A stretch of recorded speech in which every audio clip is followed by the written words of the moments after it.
I am making tomato panzanella. It's a tomato and bread salad that is one of my favorite things to do with juicy, ripe, miniature tomatoes.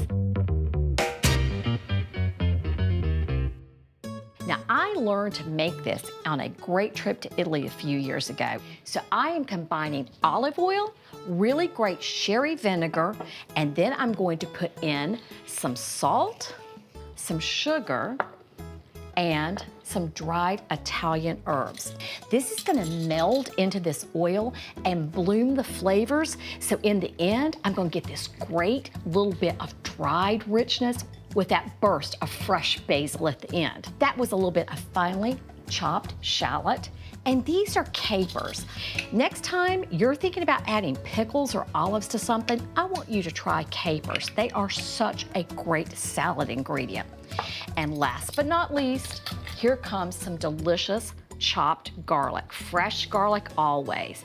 You want that burst of flavor. What this is the foundation of my tomato mixture.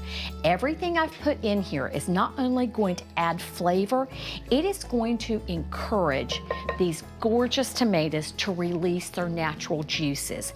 The juice of a great ripe tomato is part of this dressing, and the salt and the sugar and all that is going to encourage them to release their moisture. Now I'm going to stir these, and I'm going to make sure that every tomato is coated with some of that delicious dressing.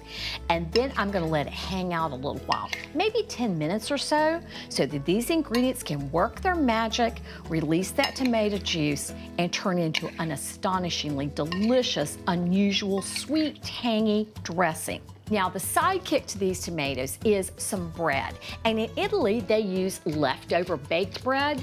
It's the bread that they have hanging around, and the day-old bread at my house is more often than not cornbread. So I'm gonna use cornbread cubes in my panzanella, and I'm gonna show you how to do that. Spread the stale cornbread cubes on a rimmed baking sheet. Drizzle with olive oil, sprinkle with a little salt, and lots of black pepper. Bake until the cubes are golden and firm, but not rock hard. Let cool on the baking sheet. So for those of you who are loyal viewers, you know I made my famous cornbread in an earlier episode. For those who haven't had a chance to watch, it's not too late to redeem yourselves. Look at what happened in this bowl of tomatoes when I transferred them into this gorgeous serving bowl. Those juices have come out and joined the party. So now we have this amazing tomato juice, vinegar, olive oil mixture that is going to be the perfect dressing. Now I'm gonna add a couple of more things to this mix.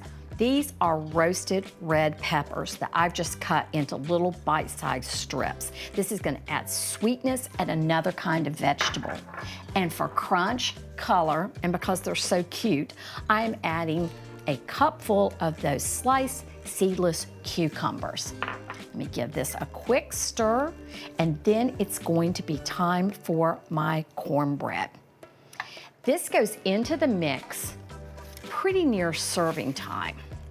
Just scoop it in. I like the big pieces. I like the little crumbs that come loose in the oven. I want you to tumble the entire thing in. There we go, don't miss a one. And then give this sort of a folding action at this point. The goal is for this cornbread to absorb some of that delicious dressing. And you can do this a little bit ahead, but not so far ahead that this cornbread turns soggy and starts to fall apart. It's this interplay of textures between the tomatoes, the vegetables in this cornbread that makes this panzanella so special and so delicious. Now, the last thing I'm gonna do is add some fresh basil, and I have a great trick to show you. I've just snipped the basil leaves off of the plant, and look at what I'm doing. I'm taking the larger leaves and I'm making myself a little bundle, and I'm gonna tuck some of the smaller leaves inside. And then I'm gonna roll this up so that the outside leaf is holding everything else together. And then I'm gonna take my knife and I'm cutting down from the top.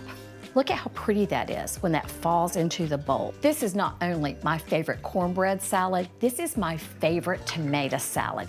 It's interesting yet familiar, it's colorful, it's got great texture. No matter how you serve it, people are gonna love this. I promise.